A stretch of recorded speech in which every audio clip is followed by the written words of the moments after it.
toys.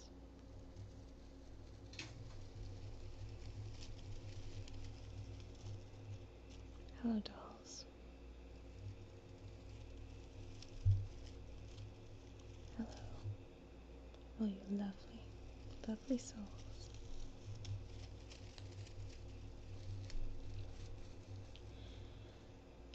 And it must be said, but I'll apologize in advance. Top of the morning to you.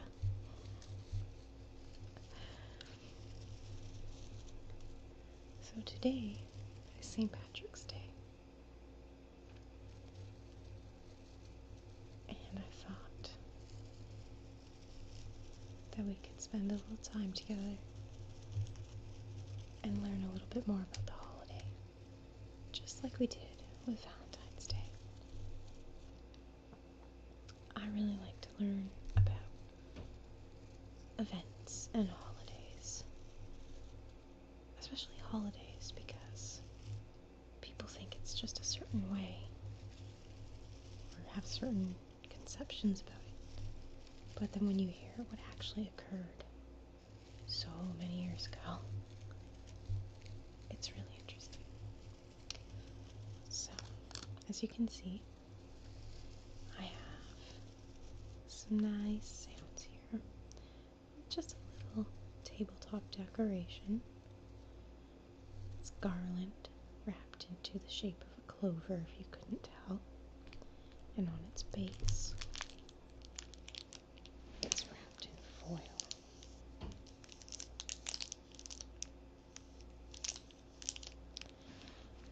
Now I will apologize. My throat is still irritated from bronchitis, so I have a nice little warm cup of tea as well.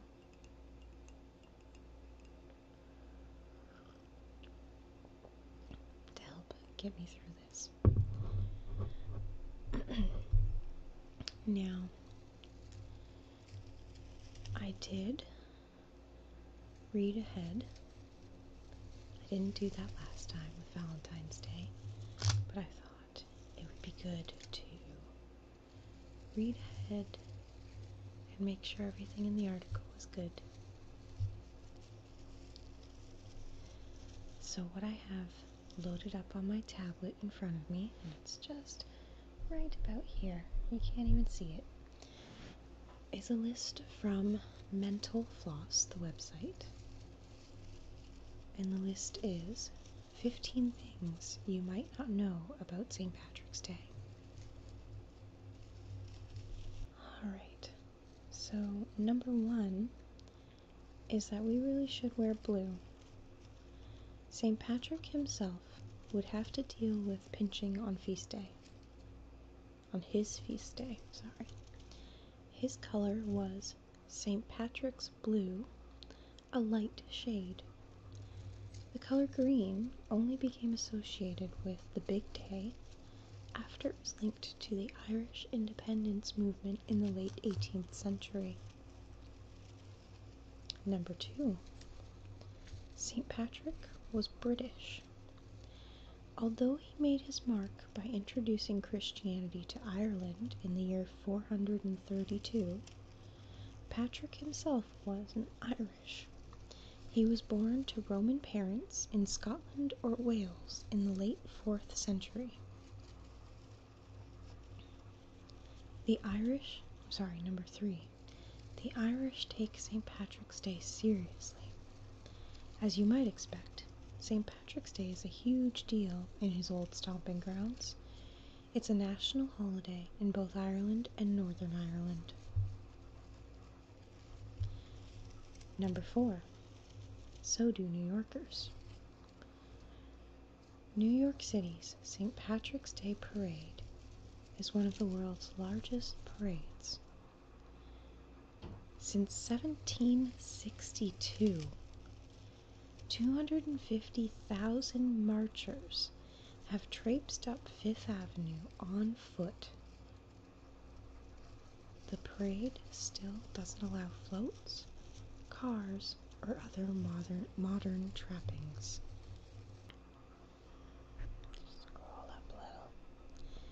Number 5. Chicago feels lucky too.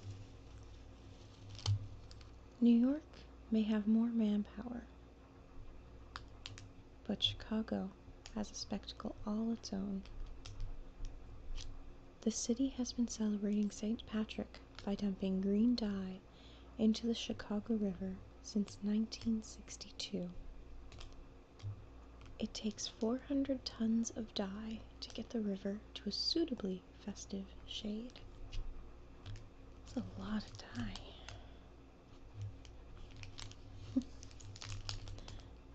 Number 6. It used to be a dry holiday. Gasp. For most of the 20th century, St. Patrick's Day was considered a strictly religious holiday in Ireland. This meant that the nation's pubs were closed for business on March 17th. The one exception went to beer vendors at the big National Dog Show, which was always held on St. Patrick's Day. In 1970, the day was converted to a national holiday, and the stout resumed flowing.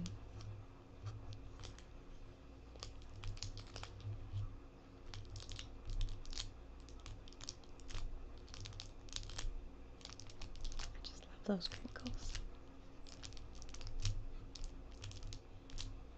Number 7. It's the thought that counts. Not every city goes all out in its celebratory efforts. From 1999 to 2007, the Irish village of Dripsey proudly touted that it hosted the shortest St. Patrick's Day parade in the world. The route ran for 26 yards between two pubs. Today, Hot Springs, Arkansas claims the title for brevity. Its brief parade runs for 98 feet.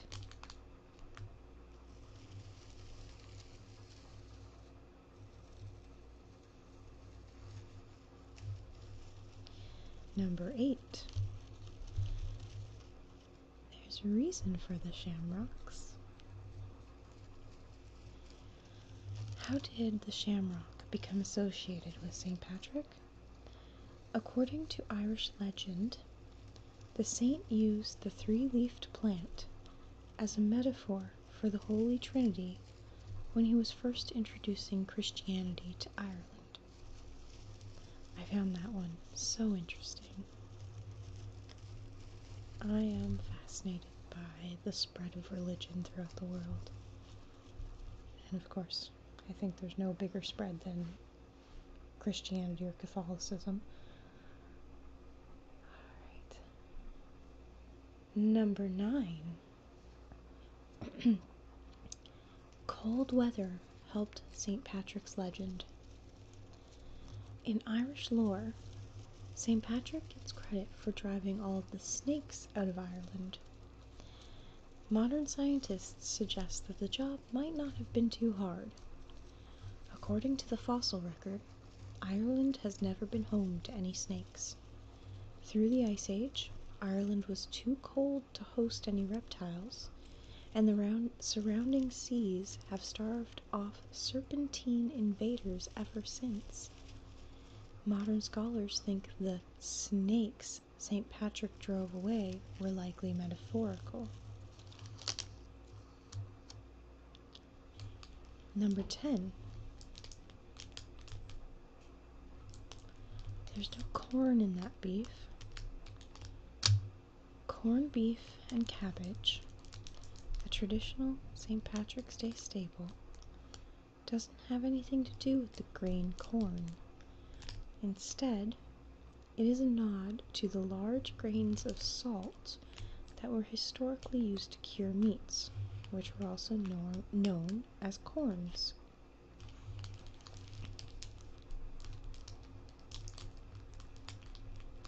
Number 11.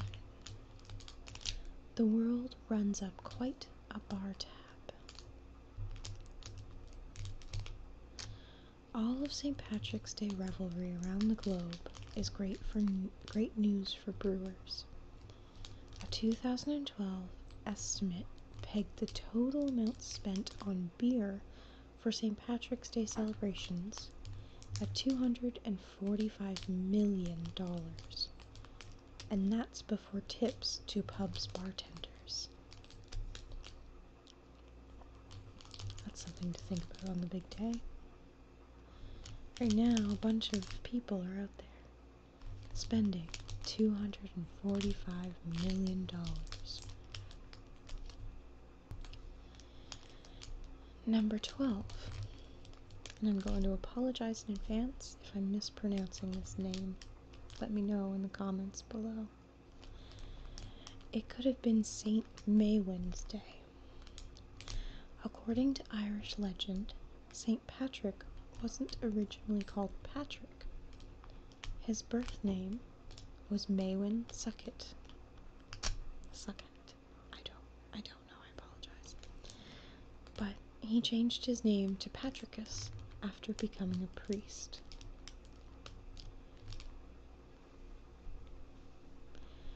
Number 13. There are no female leprechauns. Don't be fooled by any holiday decorations showing lady leprechauns. In traditional Irish folktales, there are no female leprechauns, only nattily attired little guys. That was fun. Nattily attired little guys. It's like they knew that the ASMR community was going to read this. Number 14. The leprechaun economy is thriving. Another little known fact from Irish lore. Leprechauns earned the gold they're guarding. According to legend, leprechauns spend their days making and mending shoes.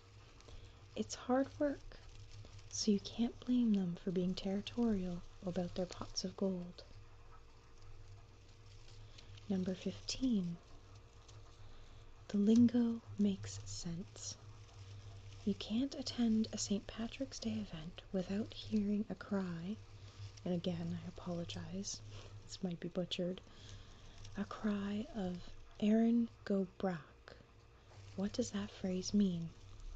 It's a corruption of the Irish Erin go Brack, which roughly means Ireland forever. To be honest, I don't go out to celebrate St. Patrick's Day very much. I never really did. So, it's not a common saying for me, which is why I've probably just butchered it.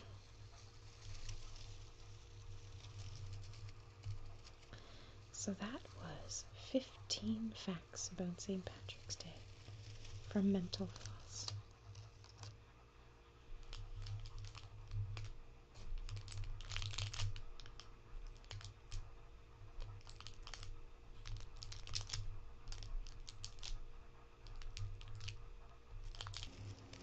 Alright, so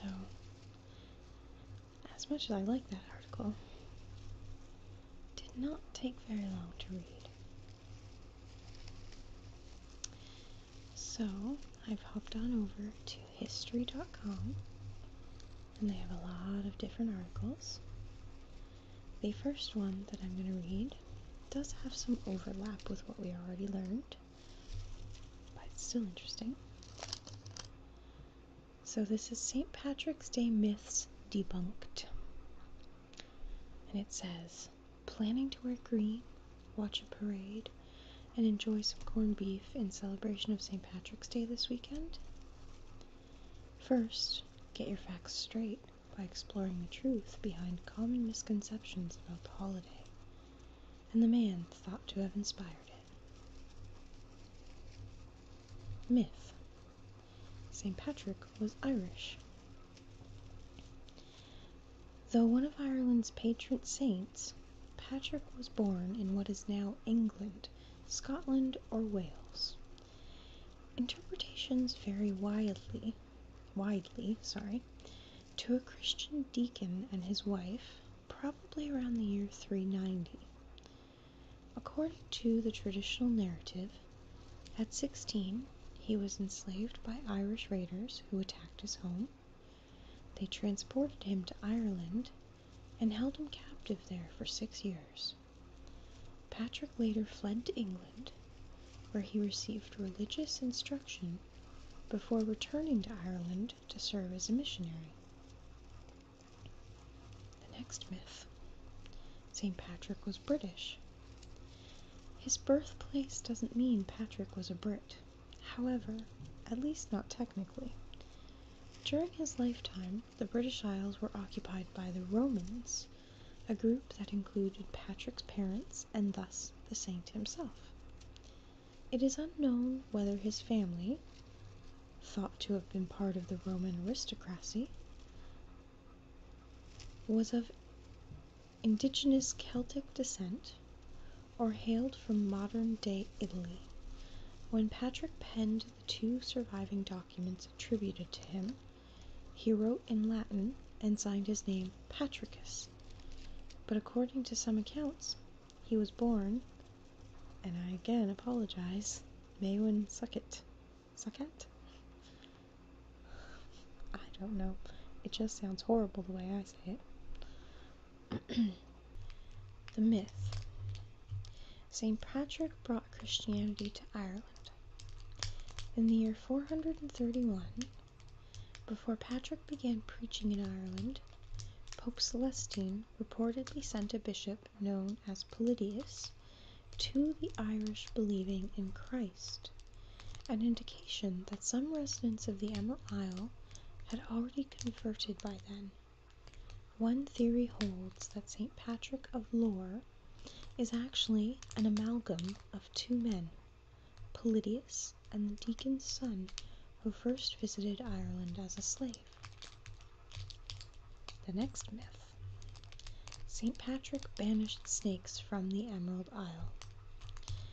Legend has it that St. Patrick stood on an Irish hillside and delivered a sermon that drove the island's serpents into the sea. While it's true that the Emerald Isle is mercifully snake-free, chances are that it's been that case throughout human history. Water has surrounded Ireland since the end of the last glacial period, preventing snakes from slithering over. Before that, it was blanketed in ice and too chilly for the cold-blooded creatures. Scholars believe that the snake story is an allegory for St. Patrick's eradication of pagan ideology. The next myth. Green has historically been associated with St. Patrick's Day. The Irish countryside may be many shades of green, but knights in the Order of St. Patrick wore a color known as St. Patrick's Blue. Why did green become so emblematic of St. Patrick that people began drinking green beer, wearing green, and of course dyeing the Chicago River green to mark the holiday he inspired? The association probably dates back to the 18th century, when supporters of Irish independence used the color to represent their cause. Myth. Popular St. Patrick's Day festivities have their roots in Ireland. Until the 1700s, St. Patrick's Day was a Roman Catholic feast only observed in Ireland and without the raucous revelry of today's celebrations. Instead, the faithful spent the relatively somber occasion in quiet prayer at church or at home. That started to change when Irish immigrants living in the United States began organizing parades and other events on March 17th as a show of pride. For many people around the world, St. Patrick's Day has evolved into a secular ode to Irish culture, or at least an oversimplified version of it, characterized by parties, music, and iconic foods. Another myth is that corned beef is a classic St. Patrick's Day dish. On St. Patrick's Day, countless merrymakers in the United States, Canada, yeah, Canada, and elsewhere savor copious plates of corned beef and cabbage. In Ireland, however, a type of bacon similar to ham is the customary protein on the holiday table. In the late 19th century, Irish immigrants in New York City's Lower East Side supposedly substituted corned beef, which they bought from their Jewish neighbors, in order to save money. That's not to say salt-cured beef isn't a traditional Irish dish. Pork, however, has historically been more widely available on the Emerald Isle. So that is all of the myths debunked. I'm just going to go back a step and grab another article for us to enjoy.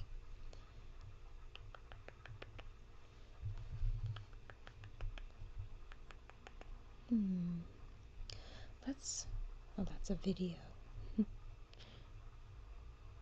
Here we go. St. Patrick's Day traditions. Let's see if there's anything interesting in there that we haven't covered yet. So I'm still on history.com. St. Patrick's Day is a holiday known for parades, shamrocks, and all things Irish. From leprechauns to the color green. Find out how symbols we now associate with St. Patrick's Day came to be, and learn about a few that are purely American invention. So the first one is the shamrock, which is also called the Seamroy by the Celts, was a sacred plant in ancient Ireland because it symboled the rebirth of spring. By the 17th century, the shamrock had become a symbol of emerging Irish nationalism. As the English began to seize Irish land and make laws against the use of Irish language and the practice of Catholicism, many Irish began to wear the shamrock as a symbol of their pride in their heritage and their displeasure with the English rule. Irish music. Music is often associated with St. Patrick's Day and Irish culture in general. From ancient days of the Celts, music had always been an important part of Irish life. The Celts had an oral culture where religion, legend, and history were passed from one generation to the next by way of stories and songs. After being conquered by the English and forbidden to speak their own language, the Irish, like other oppressed peoples, turned to music to help them remember important events and hold on to their heritage and history. As it often stirred emotion and helped to galvanize people, music was outlawed by the English. During her reign, Queen Elizabeth I even decreed that all artists and pipers were to be arrested and hanged on the spot. Not fun. Today, traditional Irish bands like the Chieftains, the Clancy Brothers, and Tommy Makem are gaining worldwide popularity. Their music is produced with instruments that have been used for centuries, including the fiddle, something else I'm going to butcher, the Julian pipes. It's a sort of elaborate bagpipe. A tin whistle, which is a sort of flute that is actually made of nickel, silver, brass, or aluminum, and the bodhrán, an ancient type of frame drum that was traditionally used in warfare rather than music. The snake. It has long been recounted that during his mission in Ireland, St. Patrick once stood on a hilltop, which is now called Croagh Patrick, and with only a wooden staff by his side, banished all the snakes from Ireland. In fact, the island nation was never home to any snakes. The banishing of the snakes was really a metaphor for the eradication of pagan ideology from Ireland and the triumph of Christianity. Within 200 years of Patrick's arrival, Ireland was completely Christianized.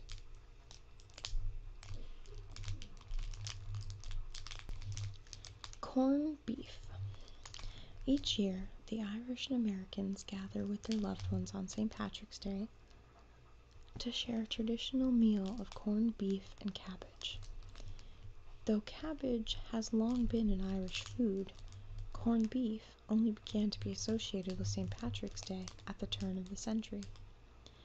Irish immigrants living in New York City's Lower East Side substituted corned beef for the traditional dish of Irish bacon to save money.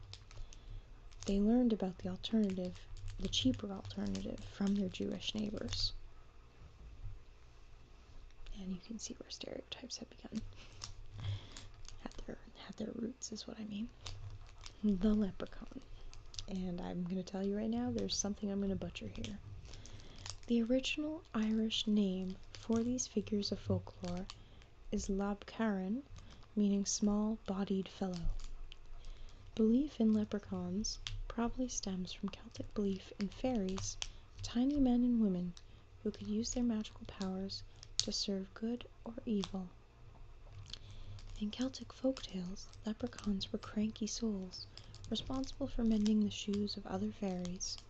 Though only minor figures in Celtic folklore, leprechauns were known for their trickery, which was often used to protect their much-fabled treasure. Alright, so one last thing that I'm going to read is St. Patrick's Day by the numbers. So to start us off, New York City, St. Patrick's Day Parade. This has taken place over 250 times since 1762. It is led by the National Guard's 69th Regiment, known as the Fighting 69. It has 150 bands. 2.1 miles is the parade route length, and it takes about 5 to 6 hours to complete. And there's anywhere between 150,000 and 250,000 marchers, and it has roughly 2 million spectators. It takes 40 pounds of green dye to turn the Chicago River green for St. Patrick's Day. Over 100,000 people watch the river change color.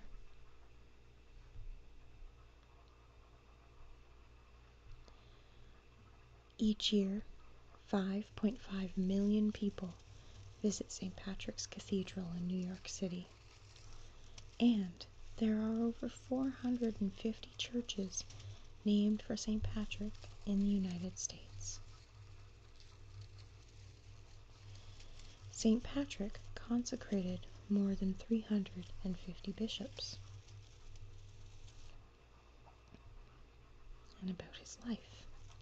So around the year 387, Patrick is born in Britain, not Ireland. At the year 403, at age 16, Patrick is kidnapped and sent to Ireland as a slave. In the year 409, Patrick escapes, so 6 years later. In the year 432, believing he had been called to spread the word of God, Patrick returns to Ireland. Around 434-435, Patrick sees success converting the Irish to Christianity, reportedly baptizing 12,000 people in a single day near Killala. In the late 400s, Patrick dies. Patrick is the name given to nearly 650,000 babies in the U.S. during the last 100 years.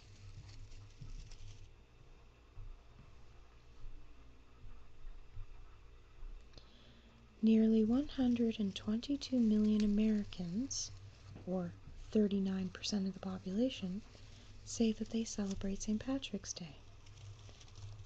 83% wear green, 34% make a special dinner. I apologize for the noise upstairs, the dogs are restless. 31% attend a party, and 25% decorate their home or office. St. Patrick's Day spending reaches up to $4.14 billion. And Americans exchange about 8 million St. Patrick's Day cards annually.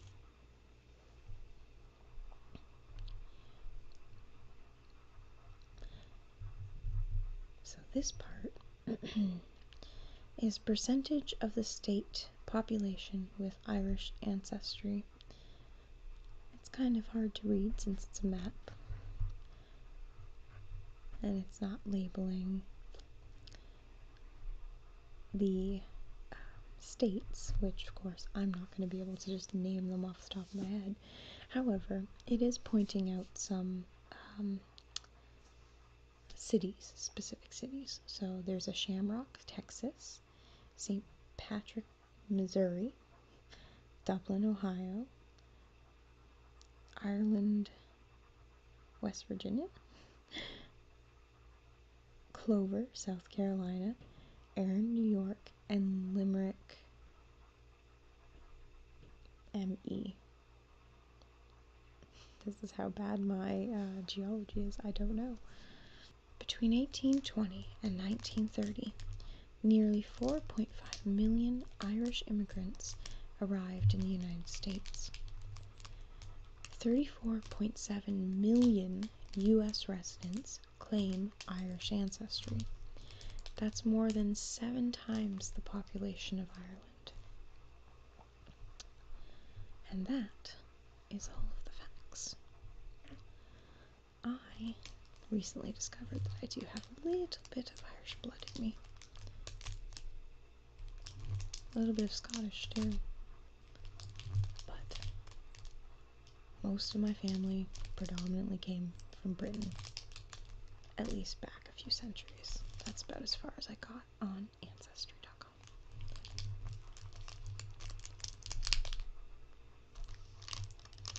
So, I hope today was a good day for you. I hope maybe you learned a little something and had some fun along the way. And I don't mind if you chuckled at my mispronunciation of names and words.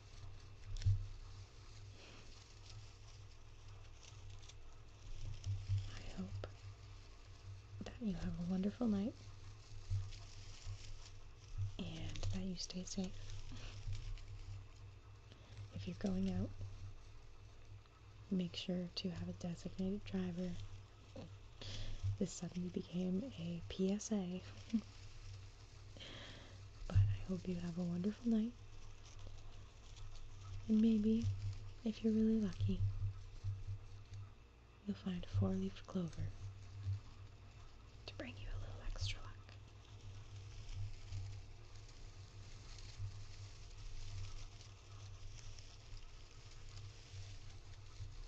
Good night, everyone.